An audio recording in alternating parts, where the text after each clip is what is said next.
welcome to round 5 of Backyardigans Rants. Wow, juggling. When I drop, I stop. My name is Nathan Montgomery. It's a pleasure being with you. I would love to carry on my rant to talk about my favorite episodes. Alright, so I've talked about Castaways and Catch That Train, and I could never tell you all the beautiful things that come from those episodes, but I would love to continue and talk about International Super Spy. Potentially one of the most quality episodes, objectively, potentially the best episode. It's hard to say. I know how do you objectify how good an episode is, but I think there's a way to show the quality of music, plot line, all those other things. And International Super Spy hits everything on the nail. Maybe literally even too hard. No, they do incredible with classic jazz, just traditional jazz, as the genre of music. Pablo is a secret agent that has to collect some canisters before the evil villain, Lady in Pink, can do her business to steal them and use them in an evil way. Come to find out the end of the episode is it's a treat. It's pretty sweet. And I appreciate it. The choreography is also very much incredible. It reminds me, the dancing itself just reminds me of friends I know in real life that just love to have fun while they mess around. It's really great. There's just so many references. You have Cyndi Lauper as a special singer in the song, Lady in Pink. Very well done, musically, vocally. And just all around an incredible thing. They travel the world and they end up in a good place. For some reason I don't want to give you the end because I feel like International Super Spy being a 2-part episode, 40 minutes long, actually about 50 minutes long, is just something that I would love for you to enjoy. So I gave you an extended trailer of that. I would love you to go and find it out for yourself. One of my top, I go back and forth, but right now definitely one of my top 5 episodes for sure. Another great episode that I really appreciate is Eureka, something I just watched, was it yesterday? Very recently. You have Tyrone and Pablo, which are digging for gold. They are part of the gold rush, and then you have Eureka and Tasha, which are scientists looking for dinosaur fossils. They think the other person is looking for what they want, and they end up, working together to help find what they need. It's just a classic, old-fashioned adventure in the Wild West of South Dakota, where they're digging for gold and digging for dinosaur fossils. The genre of music, I actually don't know. That is hard. It's great. I really love the songs. Digging for Gold, of course, Eureka. Eureka is a classic. You have those bones, and one good turn deserves another. All those songs, I think, are very chill. Eureka would be the one that would stand out as incredible, but all of them are very well done. So I really appreciate the directors and their involvement in this, and how they make everything work out. It's somewhat predictable. I don't know, but it still sticks out as a classic. It's just a predictable classic. That's how I'll describe it. It's really good. It's really interesting in the beginning of that episode, in the sandbox, when Pablo and Tyrone are digging for gold. It looks like the hole in the sandbox is the height of Tyrone. That would be, we're guessing maybe 4 feet, maybe a little bit more. But I don't remember sandboxes being that deep. Please correct me if I'm wrong. And that's just one of the many reasons why I would like to say that the Backyardigans' backyard is actually a portal in between parallel universes. I'm not going to get into that too much in this rant, but it's just something that I keep my eye out for. Another really good episode that I appreciate is the Masked Retreiver. I think this is one of the most innovative and creative episodes that I've had the opportunity to watch. It's based off of the character Zorro. There's films, maybe even a TV series back in around the 60s, where Zorro is this masked hero that stops crime and saves the town. You have Eureka, who's a librarian and has an alternative identity, which is the Masked Retriever, to retrieve books that are expired. So she's out here not only being a solid librarian taking care of the education of the town, but she's doing her part in protecting herself and her job as a librarian to preserve and protect the books of the great city that they are in. You have Don Austin, which has a book, and it expired, and he's trying to flee to the border. Anyway, great parody episode. I really appreciate it. Genre of music, it's technically not a genre. So, friend talked to me about it. All the episodes are not necessarily an official genre, but they are all at least their own style, and they are inspired by like a different genre of music, you might say. So for this, it's actually inspired by Herb and the Brass Band. They do some great music. You should listen to it. In fact, they've had their band has been bigger than the Beatles in many ways. I don't know the exact statistics. I don't even follow the Beatles that much. But same era, and there's some years where Herb and the Brass Band did a lot better. So throwing that music style into the Master Retriever, libraries, fleeing the country, all that good stuff is really sweet. And if you know Zorro, you'll be able to see some of the references to it. That's just encouraging. All right, what are the good episodes? You have the Great Dolphin Race, another episode from Season 3, and the Master Retriever is also from Season 3. It's a classic, somewhat related to the Tortoise and the Hare, a little bit different. You have a dolphin stable underwater. Really fun. All of the Backyardigans can apparently breathe underwater. I don't know how that works. But there's a dolphin stable. Tyrone owns the stable, and he owns a really fast dolphin. He goes into racing. And you have Pablo and Uniqua that are stable people that take care of the dolphins. They end up going to a ship and finding a dolphin there. And Uniqua wants to enter it into a race. Tyrone says no, but they end up saying, hey, if Uniqua wins the race, then she can keep the dolphin and everything will be great. So it's a great opportunity. It's a really good character development, I think, in this episode. You really get to go on a journey, even within the short 25-minute episode, of being able to relate to any one of the characters. Of Pablo, that was supportive of Uniqua, helping train her, and of reffing the race. Of Tyrone, that knows a lot and has a lot, but at the same time shouldn't underestimate those around him. And then you have Uniqua, who is just incredible at being persistent, yet still being humble in having victory and crushing her opponents. So it's really sweet. They have a song in the same melody as Home on the Range, and it's called I'll Be With You All of the Way. One of my favorite lyrics from that is the clamshells may clack, but I've got your back, and I'll be with you all the way. Yeah, that hits me. It's really good. I feel like Season 3, again, has a lot of parody episodes, but they also have just really good storylines. Keeping along with Season 3 episodes, Le Master Disguise is really good. That's one that I didn't really watch until on the more recent side of things, but it's a really great episode. You have Pablo trying to flee the country. He's Le Master Disguise. You have Austin chasing him. And they get on a train going from Paris, France to Istanbul, Turkey.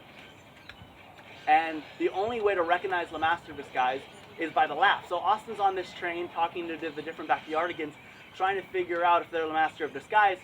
And at the end of it, people might have their own song, or they might find a way to prove, but then Austin's like, well, I need you to laugh. And their laugh will determine it. So it's a little cheesy in that regard, but the genre of music is classic. This is actually Nigerian pop.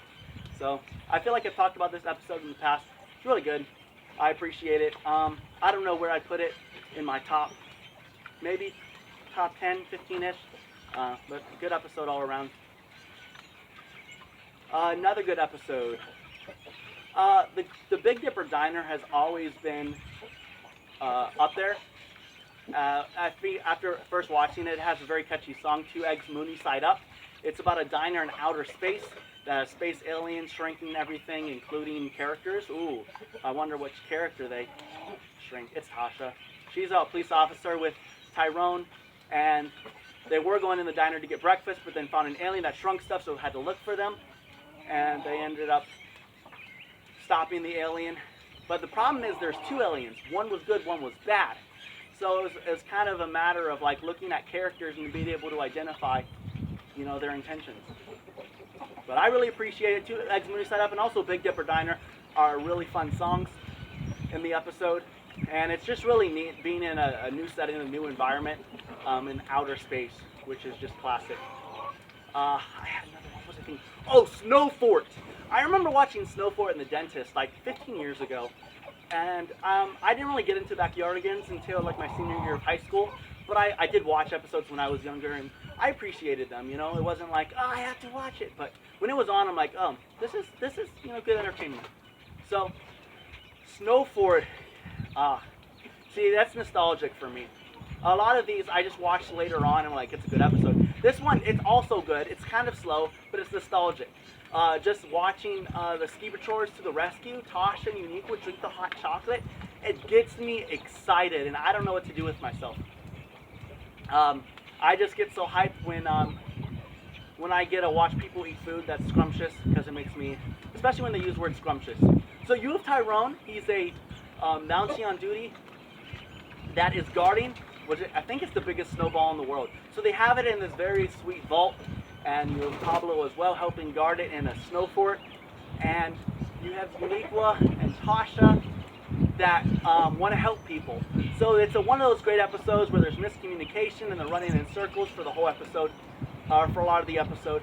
But it's still just fun to watch, where they think that, where Tasha and Eureka think that Pablo and Tyrone are in trouble, and they end up going inside to look for them, and then Tyrone and Pablo think that someone's coming, so they try to protect the snowball, and they go out.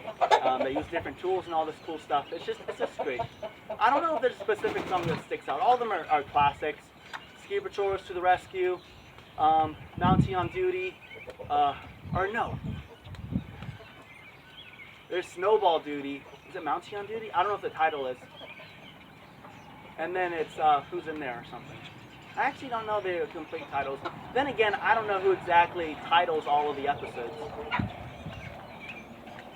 A fun bonus feature of Snow Fort on the DVD, I don't actually have the DVD, I want it because of this bonus feature, is Austin is actually a Mountie. I don't know how exactly it works, if they just have the art design for it, or if they have a clip where Austin was it. I don't know if that was the original design, but that was a lot of fun. Austin's not in a lot of episodes, well, he's in the least amount of episodes, but I feel like there's a long strand of episodes where Austin barely shows up, but he still does really well. I like his role in the episode High Tea, where the genre of music is Irish folk. It's actually the last episode of season 1. For a while, I thought it was kind of overrated. I saw a lot of other people put it on their top-rated lists, and I'm like, I mean, it's all right. I feel like Tasha, when she seems to be a little bossy, I get a little annoyed, but she's not really. I mean, she's her character where she likes to have her way, but then again, they, Tyrone, Pablo, and Eureka gave her that option to decide what activity they wanted to do. She wanted to have the best team in the world. They get to travel a lot of places, which is sweet. I really like the song Grumpy Emperor, because Austin hits those high notes like Oliver Twist. A zillion years upon this throne, as I think my funny bone. Yeah, it's sweet because he goes in that place a few times, but then it kind of speeds up. It's just Irish folk, so it's great music, it's great dancing. Tree to Tree is also a really good song, although I first thought that was in the song Samurai Pie, which is also a great song. Spaghetti Western is the style of music. Apparently it's not its own genre.